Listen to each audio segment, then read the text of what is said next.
Selamat pagi teman-teman, hari ini kami akan mempresentasikan mengenai ekonomi kreatif di Korea.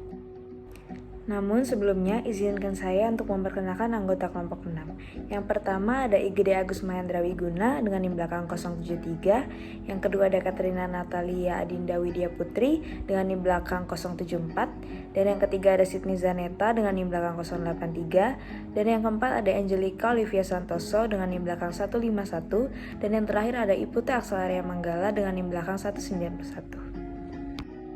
Korean Wave adalah hasil kolaborasi sistematis pemerintah dan pihak swasta dalam pembangunan industri kreatif Korea Selatan yang dipicu oleh krisis finansial pada tahun 1997. Untuk memulihkan kondisi ekonomi Korea Selatan dan menyerap tenaga kerja, Presiden Korea Selatan saat itu yaitu Kim Dae-jung mendorong pembangunan sektor-sektor industri baru, yaitu industri kreatif. Kemudian, Korea Selatan menjadi salah satu negara di dunia yang menjadikan seni dan budaya sebagai komoditas ekspor. Sejak saat itu, mereka serius menggarap bidang ini untuk menjadi mesin pertumbuhan ekonomi baru. Dan saat ini, komoditas itu dikenal dengan istilah K-pop dan K-drama.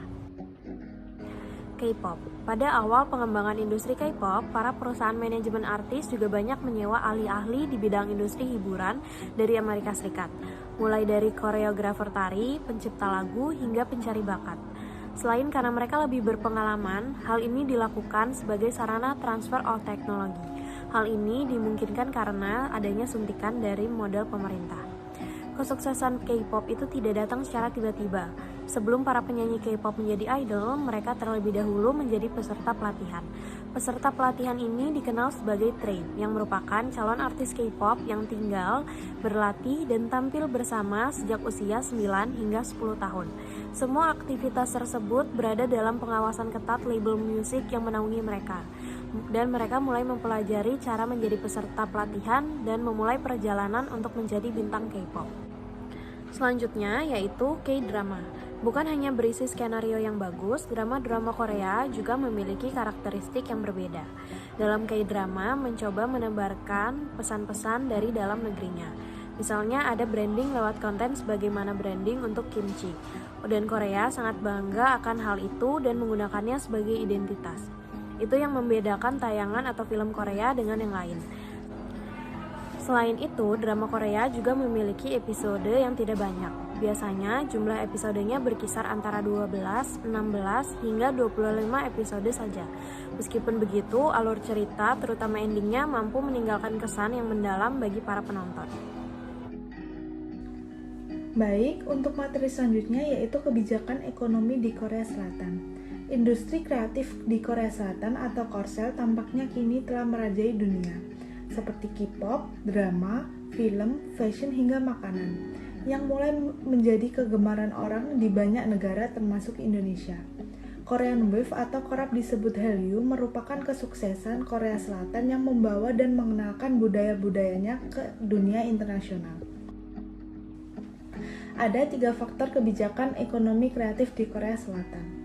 Yang pertama, reformasi politik Korea Selatan sekitar tahun 1987 hingga 1988. Demokratisasi membuat konstitusi baru Korea Selatan tentang menjamin kebebasan berekspresi kepada republika yang belum lama ini.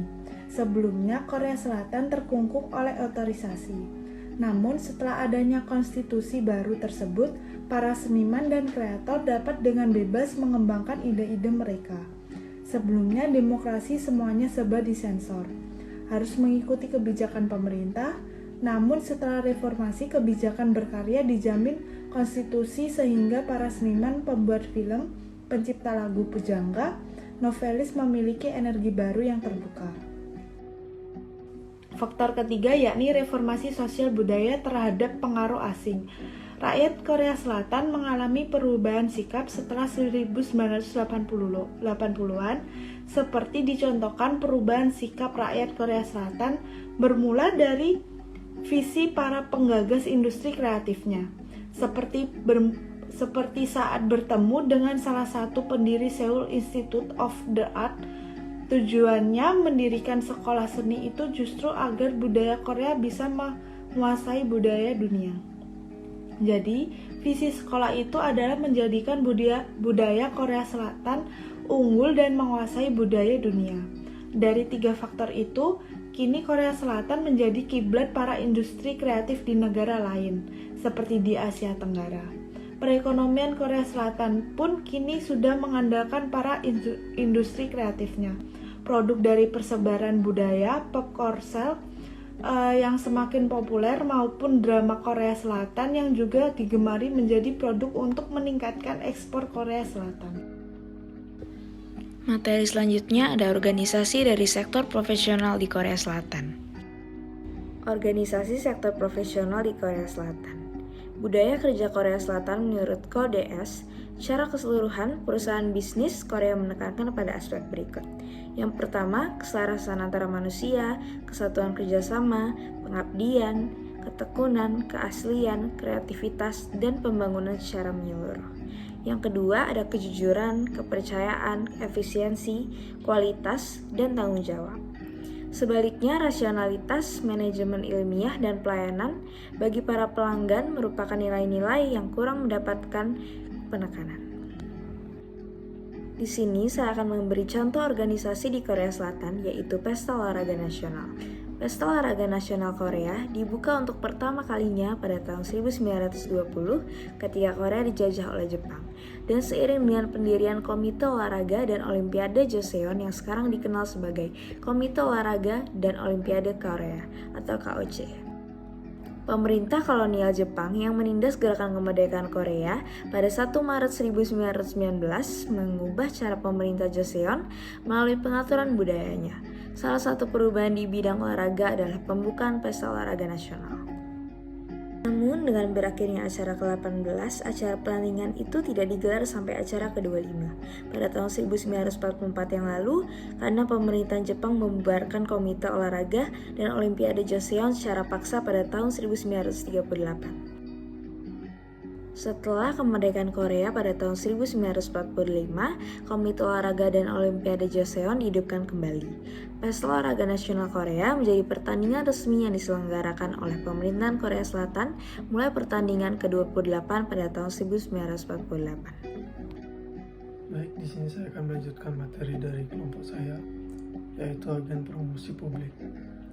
Diplomasi publik merupakan sebuah instrumen yang populer digunakan untuk mencapai kepentingan negara dengan cara menjangkau publik asing. Seiring berkembangnya pemikiran bahwa memenangkan hati dan pikiran publik asing akan dapat memudahkan negara untuk mencapai kepentingannya. Salah satu negara Asia yang giat dalam melaksanakan diplomasi publik adalah Korea Selatan atau yang dikenal dengan nama resmi Republic of Korea, yang merasa bahwa citra mereka tidak sebaik performa perkembangan perekonomiannya. Korean Wave adalah hasil kolaborasi sistematis pemerintah dan pihak swasta dalam pengembangan industri kreatif Korea Selatan yang dipicu oleh krisis finansial 1997 sampai 1998. Sedangkan dipilihnya sektor industri kreatif karena dapat mendorong ekspor produk-produk industri kreatif seperti musik, film, serta fashion, sekaligus meningkatkan citra Korea Selatan. Untuk mengembangkan sektor industri kreatif, pemerintah Korea Selatan memberikan dukungan secara berkelanjutan, mulai dari suntikan modal, subsidi, hingga intensif pajak. Hal yang menarik adalah bahwa Korean Wave lebih banyak dilaksanakan oleh aktor swasta, sehingga dengan mengandalkan aktor swasta sebagai pelaksana diplomasi publik. Nah, baik, selanjutnya materi kelima saya akan menjelaskan mengenai kewirausahaan dan UMKM dalam mendorong ekonomi kreatif di Korea Selatan. Nah, dalam perkembangannya, Korea Selatan turut berfokus pada industri digital. Nah, di mana dunia mulai masuk pada industri 4.0. Nah, maka dari itu, Korea Selatan pada tahun 2017 membuat Kementerian UMKM dan Startup di mana kementerian ini berfokus untuk mendigitalisasi para pelaku UMKM. Nah, Korea Selatan yang awalnya mengembangkan industri baja, besi, dan juga petrokimia, lalu setelah reformasi mereka masuk ke industri manufaktur, dan sekarang mereka pada industri jasa, ekonomi kreatif, dan digitalisasi. Nah, kontribusi UMKM pada perekonomian di Korea Selatan tercermin dari 90% atau sebanyak 3,5 juta perusahaan di Korea Selatan tersebut merupakan dari sektor UMKM. Sekian presentasi dari kami mohon maaf jika ada kesalahan kata, kami ucapkan terima kasih.